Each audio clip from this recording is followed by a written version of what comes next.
En die Here groet jou vanoggend genade en vrede vir julle van hom wat is en wat was en wat kom, en van die 7 geeste voor sy troon, en van Jesus Christus, die geloofwaardige getuie, die eerste wat uit die dood opgestaan het, die heerser oor die konings van die aarde.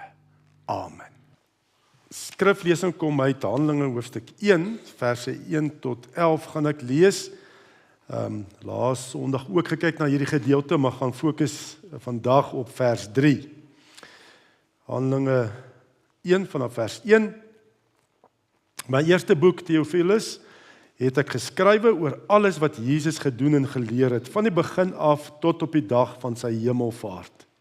Voordat hy in die hemel opgeneem is, het hy deur die Heilige Gees bevele gegee aan die manne wat hy as apostels uitgekies het. En na sy dood het hy aan hulle met baie onbetwisbare bewyse ook getoon dat hy lewe. In die loop van 40 dae het hy by verskeie geleenthede aan hulle verskyn en met hulle oor die dinge van die koninkryk van God gepraat. Terwyl hy 'n keer saam met hulle aan tafel was, het hy hulle beveel: Moenie van Jerusalem af weggaan nie, maar bly wag op die gawe wat die Vader beloof het, soos julle van my gehoor het. Johannes het wel met water gedoop, maar julle sal binne 'n paar dae met die Heilige Gees gedoop word. Toe hulle 'n keer weer bymekaar was, het hulle vir Jesus gevra: Here, is dit nou die tyd dat u die koninkryk vir Israel weer gaan oprig? En hy het hulle geantwoord: Dis nie vir julle om die tyd en die omstandighede te weet wat die Vader in sy eie mag bepaal het nie, maar julle sal krag ontvang wanneer die Heilige Gees oor julle kom, en julle sal my getuies wees in Jerusalem, sowel as in die hele Judea en in Samaria en tot in die uithoeke van die wêreld. En nadat hy het gesê het, is hy opgeneem terwyl hulle dit sien, en 'n wolk het hom weggeneem, sodat hulle hom nie langer kon sien nie. Terwyl hy weggaan en hulle nog stip na die hemel kyk, het daar skielik 2 mans in wit klere by hulle gestaan. Die sê toe vir hulle: Galileërs, waarom staan julle so na die hemel en kyk? Hierdie Jesus wat van julle af na die hemel toe opgeneem is, sal net so terugkom, soos julle hom na die hemel toe sien opgaan het. Ek fokus vers 3, en na sy dood het hy aan hulle met baie onbetwisbare bewyse ook getoon dat hy lewe. In die loop van 40 dae het hy by hulle verskeie geleenthede aan hulle verskyn en met hulle oor die dinge van die koninkryk van God gepraat. Ja, en die omstandighede wat ons beleef, en waaroor ons nou gebid het ook, en ons dink wat in die wêreld aangaan, en ook in ons land, die korrupsie, en dan ook oorloë, en ook die vloede, en die brand, al die dinge, dan kom jy eintlik op 'n punt wat ons eintlik maar net wil bid. Here, laat u koninkryk kom. Laat u wil geskied, net soos in die hemel, net so op die aarde. Jy kom net tot daai besef, weet jy, ons koninkrykies kan net so val. As ek net dink, ek dink nou aan die boeregemeenskap ook. Ek het woensdaeoggende vorige 2 jare disipelmakers mikrogroep gehad waar ek met die boere, daar van Brits en so, elke woensdagoggend gepraat het en so, en ons kom nou 1 keer 'n maand, kom ons nou hierdie woensdagoggend, gaan ons nou weer bymekaar kom van 5 tot 6 op WhatsApp. Die vorige keer toe ons bymekaar gekom het, toe sê hulle, daar is die opgaan noord, daarna verby Brits en so, die ouens moes al geplant het, maar dit was vloedig geweest, hulle kon nie plant nie. Dan dink mens die hoë brandstofpryse, jou insetkoste, die kunsmis, al daai goed, dan besef jy net so kan ek jou koninkrykie val. Skielik, ons self ook, ons wat my salarisse kry en die lewenskoste, as brandstofpryse opgaan dan gaan alles op. Dan wonder jy, hoe gaan jy dit maak? Hoe gaan jy dit maak? Ons koninkrykies kan nie staan nie. Ons kan maar net fokus op God se koninkryk. Dat God regeer en dat sy wil in my lewe en in ons land moet geskied. Ons besef net in moeilike omstandighede hoe afhanklik ons is van die Here. Ons met ons slim plannetjies gaan dit nie maak nie. Here, laat u koninkryk kom. Dis wat ons bid. Ons verootmoedig ons daarvoor. En dan sien ons, God se koninkryk, is die fokus. Die fokus toe Jesus uit die dood, nadat hy gesterf het aan die kruis, die bose oorwin het, ons sonde oorwin het, die dood oorwin het, en tussen waar hy opgestaan het tot met sy hemelvaart, dan staan daar, hy het gefokus om die koninkryk van God te verkondig, Hy het aan hulle getoon dat hy lewe in die loop van 40 dae het hy by verskeie geleenthede hulle verskyn met hulle oor die dinge van die koninkryk van God gepraat. Dis waarop ons as gemeente en as 'n gelowige gerig moet wees, op God se koninkryk, nie om ons eie koninkrykies te bou nie. Ons eie koninkrykies kan net so val. Ons weet van COVID, weet 'n hele paar jare terug, hoeveel koninkryke het daar nie geval nie. Net dinge van net so. Maar God se koninkryk moet kom en hy staan. God se koninkryk is die sentrale boodskap van Jesus tussen die opstanding en hemelvaart. En dan kom ons agter, die disippels verstaan dit nie lekker nie. Hulle dink mos, hulle vra toe vir Jesus mos nou weer voordat hy opgevaar het hemel toe. Here, is dit nou die tyd, Handelinge 1 vers 6, dat u die koninkryk vir Israel weer gaan oprig. So hulle soek 'n aardse koninkryk nie. Hulle wil Israel moet weer herstel. Dit was die gedagte gewees. Dat die Jode het hierdie verwagting gehad, die Messias gaan kom, hy gaan 'n aardse Joodse leier wees en hy gaan die juk van die Romeine afgooi, dat die Jode weer regeer daar waar hulle is. Dit was hulle verwagting. Nie mooi verstaan van die koninkryk van God nie. Jesus praat van 'n geestelike koninkryk wat heers, God se heers in die harte van gelowiges. Die harte van ons lewens deur die Gees. Dis 'n geestelike koninkryk wat nie beperk is tot een volk of nasie, wat strek oor tale, kulture en kleure en alles. Ek het dit so beleef ook, God se koninkryk ook, toe ons nou die naweek ook daar in Braamfontein was, die ander tale en kulture wat daar is, en ons almal is een in Christus, ons almal soek net die waarheid van God se koninkryk in die Bybel. Dit is so wonderlik om dit te beleef, vir alle tale en kulture, God se woord, tel vir almal, dit is kragtig vir almal. Dit bind ons in 'n eenheid saam. Dat ek regtig kan sê, dis my broers en susters in Christus.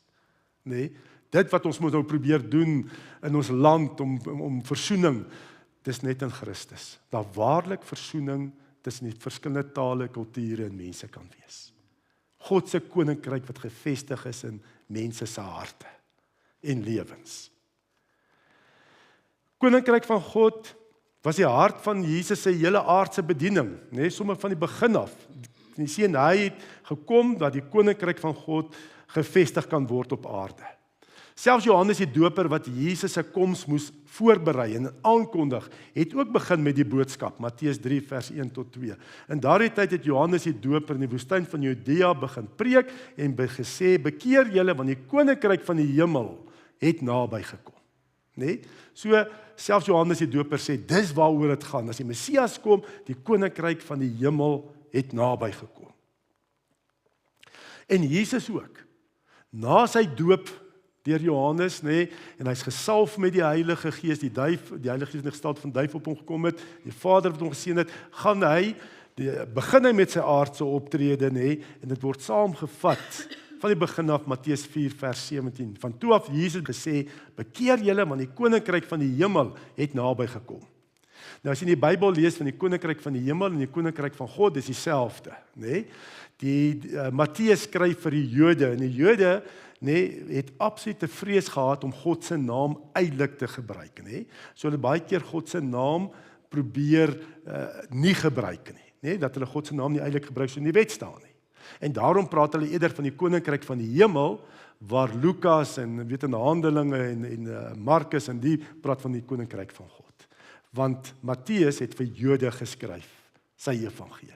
En daarom praat hulle die koninkryk van die hemel, om God se naam te vermy, om dit nie te misbruik nie. Die koninkryk van die hemel,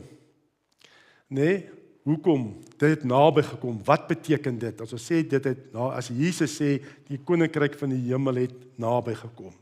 Dit dui op dat God se koninkryk deur Jesus se koms al reeds hier op aarde teenwoordig is, maar dit moet ook nog in volheid kom.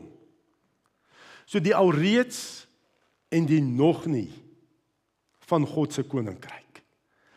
Deur Jesus se koms na die aarde en bediening het God se toekomstige heerskappy alreeds naby gekom en is dit teenwoordig hier op aarde. En elke nou en dan breek dit met krag deur hier op aarde. As ons 'n wonderwerk sien, as iemand sy lewe vir Jesus gee nie, as iemand genees in die naam van Jesus, dan breek dit deur in hierdie sondegevalle wêreld. Maar dis nog nie volmaak hier teenwoordig nie. Nie alle siektes word genees nie. In die toekoms gaan Jesus weerkom, met sy wederkoms gaan sy koninkryk volmaak hier teenwoordig wees. Hy gaan nie meer sonde wees nie, gaan nie meer hierdie korrupsie, hierdie rampe, hierdie oorloë wees nie. Net God se heerskappy gaan hierso wees. Nee, ons geen siektes meer nie. So dis hoekom hy sê die koninkryk naby, dis die reeds wat teenwoordig is, maar nog nie ten volle, soos wanneer Jesus weer gaan terugkom nie. Die alreeds en die nog nie. Waarop dit dui. Jesus se bediening. Mens sien dit in Jesus se bediening en sy prediking en lering en wonderwerke nê, hoe God se koninkryk deurgebreek het, waar hy gegaan het. Nê, waar God se regering deurbreek. Hier word 'n samevatting gegee deur Matteus van Jesus se bediening. Hy het toe in die hele Galilea rondgegaan en die mense in hulle sinagoges geleer. Die evangelie van die koninkryk verkondig en elke soort siekte en kwaal onder die volk gesond gemaak. So as iemand genees, dan breek die koninkryk deur in hierdie sondegevalle wêreld. God se koninkryk, sy heerskappy, sy krag. Ja, kragtig en seker die kragtigste deurbreek van God se koninkryk in hierdie sondegevalle wêreld. Net gebeur toe Jesus daar aan die kruis hang. En toe hy die helse dood gesterf het in daai 3 ure duisternis, waar hy van God se Vader genade en liefde onttrek was, en daarna het gesê, dit is volbring. En nadat hy dan ook opgestaan het, en ons sonde voorbetaal het, en Satan en sy bose magte oorwin het, en ook die dood oorwin het met sy opstanding. Dit is die kragtigste deurbreek van sy koninkryk. En daarom kon hy net voor sy hemelvaart ook sê, aan my is alle mag gegee in die hemel en op die aarde. Nee, want hy het versoening gebring. Hy het betaal. So, sy koninkryk het alreeds gekom met Jesus se eerste koms, en deurgebreek, maar is nog nie ten volle teenwoordig nie. Met die wederkoms, gaan dan nie meer die bose, die sonde, die korrupsie, die siektes, die rampe wees nie. Dan is dit volmaak, God se koninkryk teenwoordig. Nuwe hemel, nuwe aarde. Maar nou, in hierdie tyd van die reeds van God se koninkryk wat hier teenwoordig, wat naby gekom het, en die nog nie, in hierdie tydperk moet ons kerk wees. En moet ons voortgaan, dat God se koninkryk kan kom, want dis hoe Jesus ons leer bid het in ons Vader gebed. Ons het net nog gesing ook, laat u ryk kom, laat u koninkryk kom in en deur ons. Dis ons taak. Dis waarop ons moet fokus, En Jesus het voordat hy opgegaan het hemel toe, opgevaar het hemel, het hy aan sy disippels 'n voorsmaakie gegee, hoe die koninkryk in en deur hulle kan breek. Hy het hulle aangestel en die autoriteit gegee. Ons lees daarvan in Matteus 10, vers 1, 5, 7 en 8. Jesus het sy 12 disippels nader geroep en hulle mag gegee, die koninkryksmag van sy koninkryk, om onrein geeste uit te dryf en om elke soort siekte en kwaal gesond te maak. Jesus het hierdie 12 uitgestuur en die volgende opdrag aan hulle gegee. Gaan verkondig, die koninkryk van die hemel het naby gekom. Maak siekes gesond, wek dooies op, reinig melaatses en dryf bose geeste uit. Julle het verniet ontvang, gee dit ook verniet. En so het Jesus aan hulle die mag gegee, dat sy koninkryk kon deurbreek, deur hulle bediening hier op aarde, dat hierdie dinge gebeur, en die dinge het gebeur, in en deur die disippels. En dan sê hy nou vir hulle in Handelinge 1, ek gaan weg. En daarom moet hulle wag, omdat hy weggaan, moet hulle wag vir die Heilige Gees, die uitstorting van die Heilige Gees, die bemagtigende werk van die Heilige Gees, sodat God se koninkryk in en deur ons as gelowiges kan deurbreek. Markus 16, wat sê, dis die tekens wat gaan voorkom by die wat glo, met die bemagtiging van die Heilige Gees. Nee, die gawes, daarom moet ons wag op die gawe van die Heilige Gees, sodat ons met krag getuies kan wees van God se koninkryk, wat naby gekom het. En dan gebeur Pinkster, nee. En die Heilige Gees word uitgestort, en hierdie dinge gebeur deur Petrus en al die ander disippels, nee. Daar word gesê ook in Handelinge, Petrus skade weet net so oor, hulle het mense, siekes uitgedra na die strate toe, nee, sodat Petrus se skade weer net oor hulle kan val, dat hulle kan genees.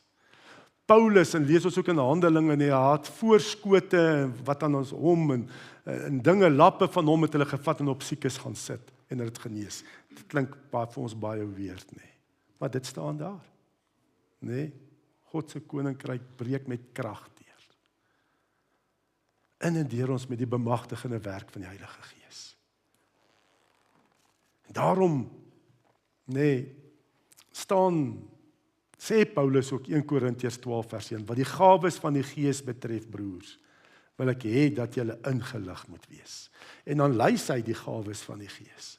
En die een word deur die Gees die gawe gegee om 'n woord van wysheid te praat, en 'n ander die woord van kennis deur dieselfde Gees, aan die een geloof deur dieselfde Gees, en 'n ander genadegawes van gesondmaking deur die een Gees, aan die een gee hy die krag om wonders te doen, aan 'n ander die gawe om te profeteer, aan nog 'n ander gawe om tussen die geeste te onderskei, aan nog een gee hy die gawe om ongewone tale of klanke te gebruik, en 'n ander om dit uit te lê. Oor dit moet ons ingelig wees. En dit is so interessant, nee, hoe die bose die kerk oningelig wil hou oor hierdie gawes. Veral in ons westerse kerke, nee, in die wit kerke, met die rasionalisme. Hierdie gawes kan ons nie beheer nie, nee. Ons kan dit nie verklaar nie. Dan kom maar teoloë, en wat sê hulle? Weet jy wat, hierdie gawes is nie vir vandag nie. Nee, ons westerlinge met ons rasionele denke. Dit was toe die kerk gevestig moes word. Toe die kerk nog nie die Bybel gehad het as kanon, ons moes eers later die Bybel by 'n synode gesê hierdie 66 boeke is die Bybel. Nee. So dit tel nie vir vandag nie. Dis veral in ons westerse kerk. Wit kerk. En wat ek het beleef het ook nou weer daar waar ons nou bedien het in die swart kultuur. By hulle is dit weer iets anders. Hulle almal weet van hierdie gawes. Nee, die swart kerk is meer oop vir die geesteswerking. Maar nou wil van hulle niks meer te doen hê nie. Dis wat ons nogal beleef daar. Die gereformeerde swart kerk wil niks meer hier te doen hê nie, omdat die ander kerke dit so skeef trek. Nee. En hulle sê jy moet betaal vir hierdie gawes. Ek dink in wat is daar in Matteus, ek het nou dit vinnig in Matteus 10 sê, julle het verniet ontvang, gee dit ook verniet, hierdie gawes. Nou vertel haar, van daar was 'n jong seun wat sê, maar hoor hierso, hierdie spreek in taal is nog vir vandag, nee, weet en dit is 'n jong swart seun. Ek sê ja, want dit staan in die Bybel en goeters, hy sê, maar dit is 'n scam. Want hy was by 'n kerk gewees, nee, en om 'n taal te ontvang, dat die geestelike leier vir jou moet bid, om 'n taal te ontvang, moet jy betaal. Jy moet hom betaal. Verstaan jy, hoe word alles skeef getrek in die kerk? En ek wys nie net na, ek praat van ons ook. Ons ontken weer. Dit was vir die Bybelse tyd. Maar verstaan jy hoe werk die boses? Nee, hoe hy vinnig kan inkom en die kragwerking van die Gees wegvat. Sê, hier staan, jy het verniet ontvang, gee dit ook verniet. Sodra jy in 'n gemeente kom en jy moet betaal, nee, vir dinge, sê ek, vat die pad. Gee pad. As jy moet betaal vir dinge. Mens hoor dit. Betaal vir heilige water. Betaal vir olie. Betaal vir die gawes nie. As jy wil ek moet vir jou bid, betaal my, dan bid ek vir genesing. Sulke dinge. Dis weer daai kant. Maar dit moenie veroorsaak dat ons die baba met die badwater uitgooi nie. En sê nou wil ek niks hiermee te doen hê, want dit word so skeef getrek nie. Want dit wil die bose hê. Nee. Hy wil nie hê ons moet funksioneer in die gawes van die Gees nie. dat God se koninkryk kan deurbreek, want ons kan nie God se koninkryk bou nie. Ek kan nie God se as God se gees nie deur my werk in iemand se hart verander nie, kan ek preek tot ek blou is, dat sy persoon glad nie raak nie. Dis net deur die gees. En ongelukkig kan ons die gees bedroef en teestaan, hè? Dis wat Paulus sê 1 Tessalonisense 5 vers 19 tot 22. Moenie die werking van die Heilige Gees teenstaan nie. Moenie profesie geringskat nie, maar toets dit alles. Behou wat goed is en bly weg van alles wat sleg is. Kom ons wees oop hier by Bergbron. Ek sê vir julle, die effektiwiteit van 'n gemeente is nie hoeveel mense kom luister nie. Hoeveel mense hier vanoggend by mekaar is nie. Die effektiwiteit van 'n gemeente is hoeveel gaan uit om die koninkryk van God te gaan verkondig. Om te gaan sê God se koninkryk het naby gekom en dat mense dit kan sien en beleef deur die geeswerking met sy gawes in en deur jou vir bediening. Dit bepaal die effektiwiteit van 'n gemeente. En ons praat nou, ons het dag van verootmoediging, en ek moet sê ongelukkig, baie keer in die kerk bid ons, Here laat u koninkryk kom, maar nie soos u wil nie, maar soos ek wil. Nee? Nie laat u wil sê, maar laat my wil. Here laat u koninkryk kom om my op sulke maniere, maar nie op sulke maniere nie. Ek sê wees oop vir die hele woord, wat die Here sê, hoe hy sy koninkryk in en deur jou wil laat deurbreek in hierdie reeds en nog nie van sy koninkryk. Nee, dat wonderwerke kan plaasvind nie. Woord van kennis, wysheid. Nee, dat dit gebeur. Ek dink maar net nou weer, ek het nou sommer die naweek ook weer genoem, nê. Eenvoudige ding soos 'n woord van kennis, gawe van die Gees, nê. Ek dink ek het al een keer genoem dalk in 'n preek. Maar die kinders, ons kinders was nog klein, vakansie gehou daar by 'n Manzimtouti. En ons het net daar gekom die eerste dag en woonstel alles uitgepak en so op pad strand toe en Ilse Marie en die kinders hardloop vooruit, nee, want hulle wil net by die strand kom en ek dra alles, ek kom agterna met al die sakke. Jy weet as jy klein kindertjies het wat strand toe gaan, daar moet baie goed saamgaan, nee.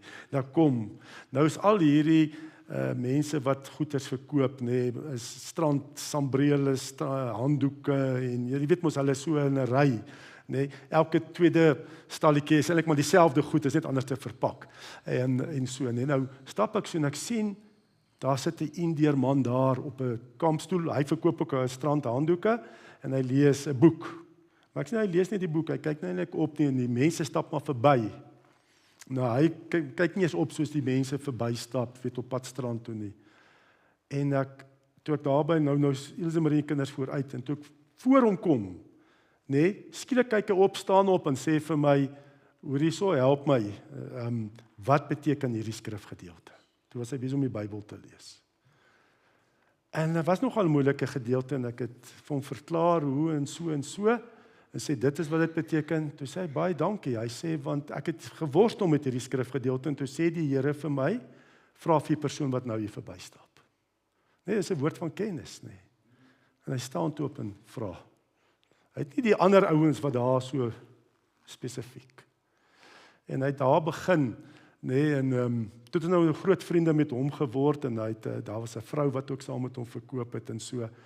En hy het ingeskryf by 'n Bybelskool by sy kerk. En ons het toe vir 'n aantal jare altyd teruggaan na dieselfde plek, dan sien ons hom, dan is hy nou 2de jaar, 3de jaar en hy het toe later self ook 'n bedienaar in die kerk geword. En as jy hom sien, dan gesels ons eers lank. Nee, jy kom amper nie by strand uit nie en so. Maar verstaan jy, sien raak wat die Here doen, hê 'n verwagting.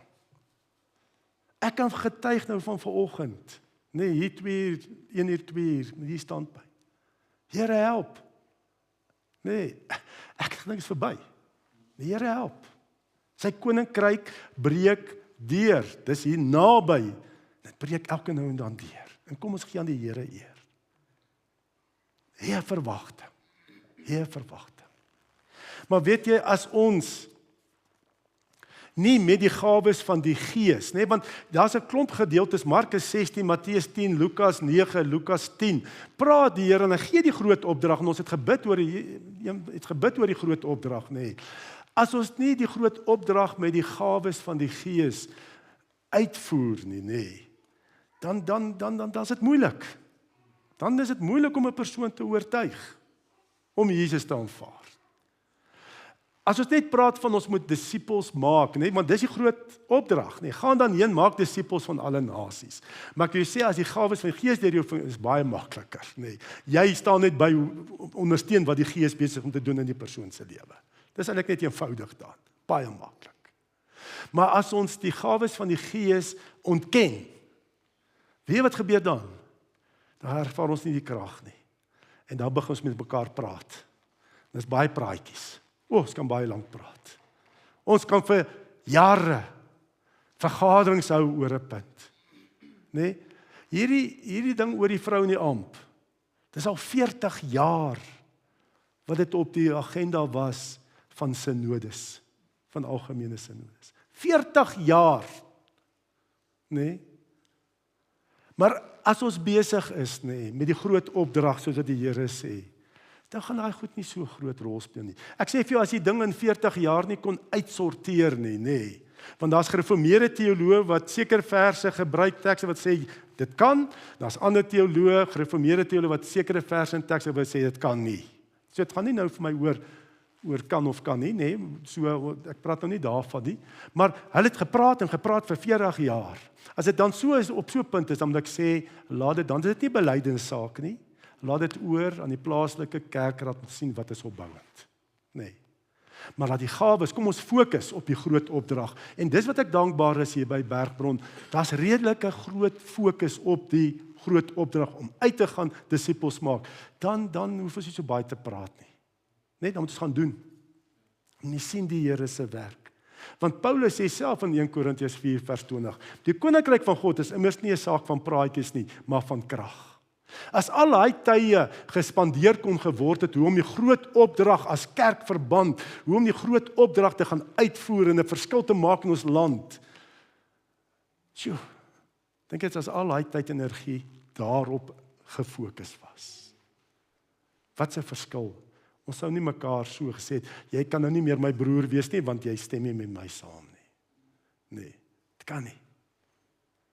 Kom ons fokus wat God wil hê, ons moet fokus.